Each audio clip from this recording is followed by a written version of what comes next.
नमस्ते मेरे प्यारे साथियों, कैसे हैं आप लोग। उम्मीद करती हूँ आप लोग बहुत अच्छे होंगे, मन लगाकर पढ़ाई कर रहे होंगे।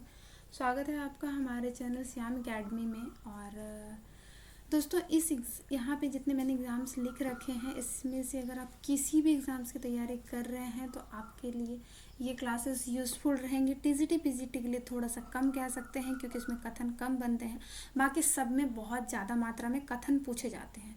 और हम ये जो क्लास लॉन्च कर रहे हैं, इसमें हम विभिन्न विद्वानों के हिंदी साहित्य में जितने भी कथन आए हुए हैं, पहले तो हम आधुनिक काल तक ही करेंगे, उसके आगे फिर हम गद्य में जाएंगे। पहले का टारगेट हमारा ये रहा, जिसमें हम टॉपिक वाइज अगर हम देखें तो सबसे पहले हमारा आदिकाल से पहले यानी कि इतिहास, दर्शन, लेखन, काल विभाजन में जितने भी इतिहास ग्रंथ लिखे गए हैं, विद्वानों ने क्या कुछ कहा है, किन के बारे में क्या विशेषता है, उनकी क्या आलोचना है, उसको देखेंगे यहाँ पे। इसके बाद इसमें थोड़े से कथन ये वाले क्लासेस में, यानी कि अभी जो हम कर रहे हैं इसमें थोड़े से कथन कम होंगे, लेकिन आदिकाल, भक्तिकाल, रीतिकाल और आधुनिक काल में आपको भर भर के कथन मिलेंगे।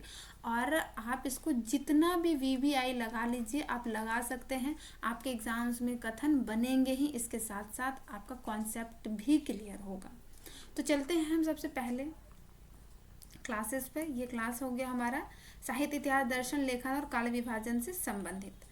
तो सबसे पहले हम देख लेते हैं कि इतिहास आखिर है क्या। थोड़ा सा इसकी भूमिका को बांध लेते हैं, उसके बाद फिर हम लोग विद्वानों पर ही आएंगे।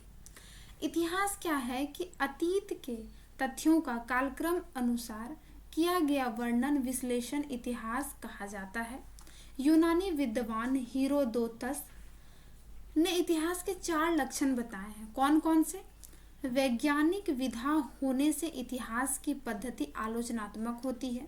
इतिहास मानव जाति से संबंधित होने के कारण मानविकी के अंतर्गत आता है। तीसरा, इतिहास के तथ्य और निष्कर्ष प्रमाणों पर आधारित होते हैं। इतिहास अतीत के आलोक में भविष्य पर प्रकाश डालता है। तो समझ में आ गया इतिहास क्या है और कैसे। अभी कथनों में आप देखिएगा, इतिहास हमारे साहित्य से जुड़ा है और दर्शन से जुड़ा है। ये भी आगे विद्वानों के कथन से ही देख सकते हैं। सबसे पहला जो हमारा कथन आएगा वो है, पाश्चात्य इतिहासकार विकासवादी दृष्टिकोण को महत्व देते हैं। यह ध्यान रखना है कि पाश्चात्य विद्वान जो हैं, इतिहासकार जो हैं, कैसी दृष्टि को महत्व देते हैं, तो विकासवादी दृष्टि को महत्व देते हैं। भले ही कुछ अन्य विद्वान इस दृष्टिकोण के विरुद्ध में रहे हों, सार्त्र आदि अस्तित्ववादियों का यह कथन अपने में महत्वपूर्ण है कि जब प्रकृति और मनुष्य ही नियमों से मुक्त है, तब उनके इतिहास को कैसे नियमबद्ध किया जा सकता है। तो कौन कह रहे हैं? ये सार्त्र से संबंधित जितने भी हमारे विद्वान हैं उस समय के, वो ऐसे कथन को पाश्चात्य विद्वान मानते हैं। ठीक है। आगे अब भारतीय की बात करेंगे। आचार्य रामचंद्र शुक्ल कहते हैं कि इतिहास का, साहित्य का इतिहास जनता की चित्तवृत्ति का इतिहास होता है। जनता की चित्तवृत्ति तत्कालीन परिस्थितियों में परिवर्तित होती है, अतः साहित्य का स्वरूप भी इन परिस्थितियों के अनुरूप बदलता है। ठीक है। आगे तेन विद्वान कहते हैं कि जाति वातावरण, यानी कि जाति वातावरण 1, 2 और 3 क्षण विशेष, इन्होंने यह स्पष्ट किया कि किसी भी साहित्य का इतिहास को समझने के लिए उससे संबंधित जाति परंपराओं, राष्ट्रीय तथा सामाजिक वातावरण एवं सामाजिक परिस्थिति का अध्ययन, विश्लेषण परम आवश्यक है। ये कौन कह रहे हैं? ये तेन विद्वान जी कह रहे हैं। हडसन कहते हैं, हडसन ने तेन के मतों की समीक्षा करते हुए कहा, इन्होंने रचयिता के व्यक्तित्व एवं प्रतिभा की सर्वथा उपेक्षा कर दी, जो उचित नहीं है। ये तेन जी कह रहे थे यहाँ पे कि जाति वातावरण क्षण ही जो है, जाति वातावरण क्षण विशेष ही है। लेकिन तेन कहते हैं कि तब तो जिसने इतिहास को रचा उनका तो कोई महत्व नहीं रहा ना, ऐसा ये कह रहे हैं। आगे कहते हैं, जर्मन चिंतक A.H. कैफ ने महान कवि गेटे के साहित्यिक प्रवृत्तियों की व्याख्या युगीन चेतना के आधार पर करते हुए युग चेतना के सिद्धांत का महत्व प्रतिपादित किया है। ये कौन कहते हैं? जर्मन चिंतक A.H. काफ ने किनके मतों को गेटे के महत्व को प्रतिपादित करते हुए कहा है? आगे देखेंगे हम। कलिंगवुड कहते हैं कि इतिहास दर्शन का संबंध ना तो अपने आप में अतीत से होता है और ना ही अतीत के बारे में इतिहासकार के विचारों से, बल्कि इसका संबंध दोनों के पारस्परिक संबंध से होता है। यानी कि मनुष्य भी संबंधित है इसमें, और अतीत भी संबंधित है, वर्तमान भी संबंधित है। कलिंगवुड ऐसा कहते हैं, क्योंकि इतिहासकार आ गया और अतीत भी आ गया और वर्तमान भी आ गया। ठीक है, आगे इटली के विद्वान विको का कहना है कि इतिहास का संबंध न केवल अतीत से न वर्तमान से, इतिहास का निर्माता स्वयं मनुष्य है और मनुष्य चाहे जिस युग का हो, उनकी मूलभूत प्रवृत्तियां एक सी होती है। आगे है E.H. कार के अनुसार अतीत की घटनाओं को क्रमबद्धता देकर कारण और प्रभाव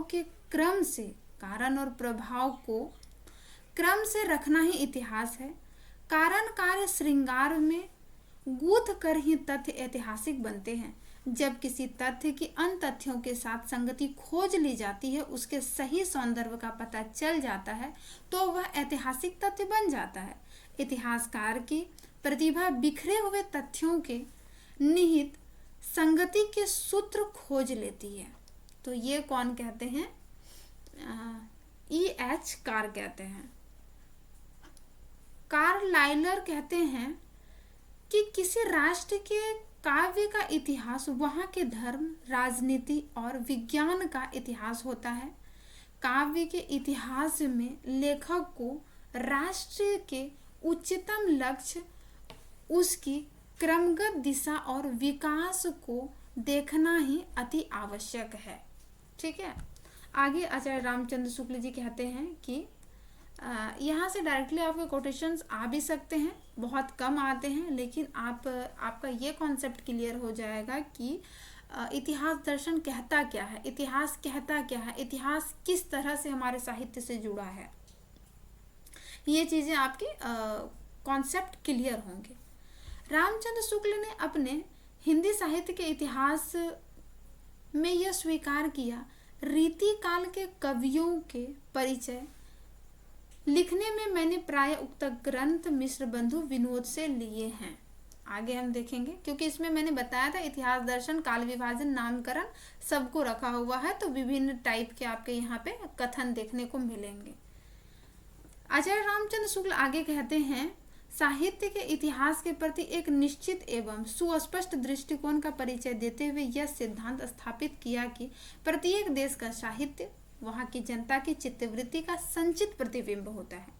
जनता की चित्तवृत्ति में परिवर्तन के साथ साथ साहित्य के स्वरूप में भी परिवर्तन होता चला जाता है। आदि से अंत तक इन्हीं चित्तवृत्ति की परंपरा को परखते हुए साहित्य परंपरा के साथ उनका सामंजस्य दिखाना ही साहित्य का इतिहास है। ये शुक्ल जी कहते हैं, ये पूरा इनका कोटेशन हुआ। आचार्य रामचंद्र शुक्ल ने मिश्र बंधु विनोद के काल विभाजन पर टिप्पणी करते हुए लिखा है, ये बहुत इम्पोर्टेंट है, ये हमारे अभी भी एग्जाम्स में आए हुए थे। सारे रचना काल को केवल आदि, मध्य, उत्तर, आपने इनका रचना देखा होगा, काल विभाजन देखा होगा, इसी टाइप से नाम देकर किया है, इत्यादि खंडों में आंख मूंद कर बांट देना, यह भी ना देखना कि किस खंड के भीतर क्या आता है क्या नहीं, किसी वृत्त संग्रह को इतिहास नहीं बना सकते। ये कौन कहते हैं? शुक्ल जी कहते हैं। कथन मिश्र बंधु विनोद मिश्र बंधु द्वारा लिखा गया इतिहास ग्रंथ के बारे में।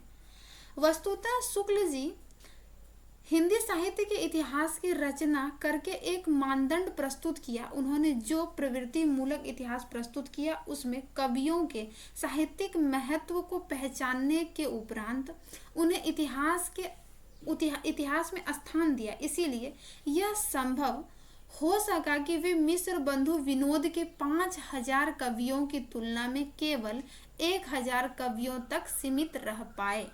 यानी कि सोर्स तो उन्होंने पहले से ही लिया ना, तभी तो उन चीज़ों को वो छांट पाए ना कि उन्होंने क्या ज़्यादा लिया क्या कम लिया। क्योंकि इतिहास ग्रंथ जो लिखे गए तो वो किसी न किसी का तो आधार लेके लिखे गए। और शुक्ल जी ने ऐसे भी आप लोगों को पता होगा कि इन्होंने 12 ग्रंथों का आधार लिया है। कुछ अपभ्रंश के हैं, कुछ देसी भाषा के हैं, तो ये सब भी आपने पढ़ा होगा। मैं यहाँ पे कथन पे बात कर रही हूँ, इसलिए पूरी तरह से मैं कथन पे ही टिकी हुई हूँ। आगे डॉक्टर गणपति चंद्र गुप्त ने हजारी प्रसाद द्विवेदी के योगदान की चर्चा करते हुए लिखा है, यानी कि गणपति चंद्र गुप्त अपने हिंदी साहित्य का वैज्ञानिक इतिहास इनका है, और आदिकाल जो है हिंदी साहित्य का आदिकाल हजारी प्रसाद द्विवेदी का है। उनके बारे में गणपति चंद्र गुप्त जी कहते हैं कि वस्तुतः वे पहले व्यक्ति हैं जिन्होंने आचार्य रामचंद्र शुक्ल की अनेक धारणाओं और स्थापनाओं को चुनौती देते हुए उन्हें सबल प्रमाणों के आधार पर खंडित किया।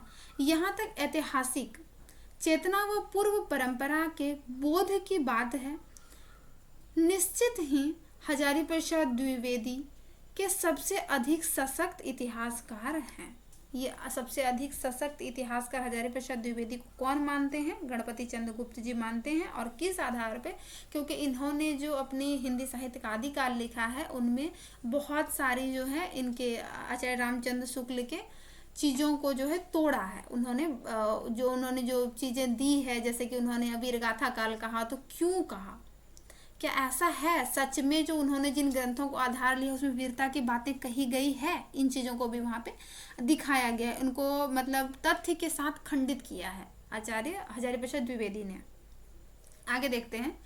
हिंदी साहित्य का वृहत इतिहास नगरीय प्रचारणी सभा काशी द्वारा 16 खंडों में, इंपॉर्टेंट है, ये क्वेश्चन बन सकता है, 16 खंडों में हिंदी साहित्य के वृहत इतिहास को प्रकाशित करने की योजना बनाई गई। यानी कि इनका मूल मोटिव जो था वो यहाँ पे बताएंगे, कितने खंडों में था वो यहाँ पे बताया गया। इस ग्रंथ की योजना हिंदी साहित्य के इधर उधर बिखरी हुई सामग्री को एक स्थान पर एकत्र कर उसे श्रृंखलाबद्ध कर देने हेतु ही की गई थी। मूल कारण क्या था? इधर उधर बिखरे हुए जो इतिहास ग्रंथ हैं, कोई प्रकाशित हैं, कोई अप्रकाशित हैं, किसी के घरों में रखे हैं, कोई पुस्तकालय में रखे हैं, उन सबको संग्रहित करना हिंदी साहित्य का वृहद इतिहास का ये मूल चीज था। अपने विशाल आकार के कारण यह ग्रंथ पाठकों और जिज्ञासुओं के लिए अधिक सुसाध्य तो नहीं है, किंतु एक सौंदर्य ग्रंथ के रूप में इसकी उपयोगिता निर्विवाद रूप से स्वीकार कर सकते हैं। क्योंकि बात है बहुत बड़ा है तो बोझिल तो होगा, सामान्य सी बात है, लेकिन अगर हम इसको चीज़ों को अगर हम यूज़ करें अपने रिसर्च में जानने की कोशिश में, तो ये सौंदर्य ग्रंथ के रूप में हम इसको आधार ले सकते हैं। आगे गणपति चंद्र गुप्त ने हिंदी साहित्य के वैज्ञानिक इतिहास लिखकर एक अभाव की पूर्ति की। लेखक के अनुसार विगत 30-35 वर्षों में हिंदी साहित्य के क्षेत्र में पर्याप्त अनुसंधान कार्य हुए, जिनसे बहुत सी ऐसी नई सामग्री, नए तथ्य, नए निष्कर्ष प्रकाश में आए जो आचार्य रामचंद्र शुक्ल के वर्गीकरण, विश्लेषण आदि के सर्वथा प्रतिकूल पड़ते हैं, यानी कि शुक्ल जी के अनुकूल नहीं है। ठीक है। डॉक्टर किशोरीलाल गुप्त कहते हैं कि हिंदी साहित्य के इतिहास प्रस्तुत करने वाले में अभी तो 3 नाम उभर रहे हैं। अभी कितने नाम उभर रहे हैं? अभी मात्र 3 नाम उभर रहे हैं। कारण था इसमें कि सबसे पहला जो नाम आएगा उसमें ग्रियर्सन जी का आएगा, फिर मिश्र बंधु का आएगा, रामचंद्र शुक्ल का आएगा। तो किशोरीलाल जी का कहना है कि अगर हम इसमें इतिहास ग्रंथ लिखते हैं तो एक और नाम आ सकते हैं, जैसा कि हमने इसमें 2 नाम ही रखे हैं। एक और सशक्त नाम आना चाहिए जो समस्त प्राप्त सामग्री का सदुपयोग करके हिंदी साहित्य के वृहत इतिहास को नवीन रंग रूप दे सके, जिसे प्रवृत्तियों का अनुरूपण तो हो ही और कवि वृत्त भी हो। यानी कि उनका अनुरूपण तो होगा, साथ साथ वो कवि का जो है वृत्त संग्रह भी होगा। आगे आचार्य रामचंद्र शुक्ल कहते हैं कि उनका कथन है, ये कथन नहीं, इन्होंने किस प्रकार अपभ्रंश उत्तरकालीन को माना है उनके बारे में कहा गया है। आचार्य रामचंद्र शुक्ल ने भी चंद्रधर शर्मा गुलेरी के लेख का आधार ग्रहण करते हुए उत्तरकालीन अपभ्रंश की रचनाओं को हिंदी में स्थान दिया है। ये आचार्य रामचंद्र शुक्ल किनको आधार मानकर? तो ये चंद्रधर शर्मा गुलेरी के लेख को ग्रहण करके उनके आधार को मानकर, ठीक है, अपभ्रंश को स्थान दिया है। आगे देखेंगे हजारी प्रसाद द्विवेदी जी का कथन है। हजारी प्रसाद द्विवेदी जी 12वीं शताब्दी तक निश्चित रूप से अपभ्रंश भाषा की पुरानी हिंदी के रूप में चलती थी, यद्यपि उससे नए तत्सम शब्दों का आगमन शुरू हो गया। ये हजारी प्रसाद द्विवेदी जी का से संबंधित तथ्य हैं, कथन नहीं कह सकते, उनसे संबंधित तथ्य हैं। डॉक्टर भोला शंकर व्यास ने हिंदी के आरंभिक रूप को क्या कहा है? अवहट कहा है, इंपॉर्टेंट है। रामचंद्र शुक्ल जी हिंदी साहित्य का प्रारंभ मुंज और भोज, हिंदी साहित्य का प्रारंभ किससे माना है? मुंज और भोज के समय में हुए, अर्थात 993 ईस्वी से पुरानी हिंदी का उपयोग साहित्य से हुआ है। यानी कि हमारा जो हिंदी साहित्य की शुरुआत ये मानते हैं, मुंज और भोज से मानते हैं। तो ये हमारे शुक्ल जी कहते हैं। तो अभी जो हमने देखा है उसके अंतर्गत, यानी कि हमारा ये 5 भागों में से मैंने एक को अभी कंप्लीट करवाया है, जिसमें कि आदिकाल के अंतर्गत आदिकाल से पहले, यानी कि इतिहास, दर्शन, लेखन, काल विभाजन से संबंधित जो भी हमारे कथन थे वो मैंने यहाँ पे मैक्सिमम मात्राओं में यहाँ पे रखने का कोशिश किया है। और इसमें थोड़े से कथन कम हैं हमारे, लेकिन आदिकाल हो गया, भक्ति काल हो गया, रीति काल हो गया, इन सब में हमारे कथन बहुत ज़्यादा मात्रा में आएंगे। और इसमें ना कि हम सिर्फ शुक्ल को देखेंगे, हजारी प्रसाद द्विवेदी के को देखेंगे, बल्कि इसके अलावा बच्चन सिंह को देखेंगे, रामविलास शर्मा को देखेंगे, रामस्वरूप चतुर्वेदी को देखेंगे, गणपति चंद्र गुप्त को देखेंगे। यानी कि लगभग जितने भी कथन आएंगे वो इसके आगे हम लोग करेंगे। अगर आप इससे संबंधित किसी भी एग्जाम्स की तैयारी कर रहे हैं तो बेशक आप हमारे साथ जुड़ सकते हैं।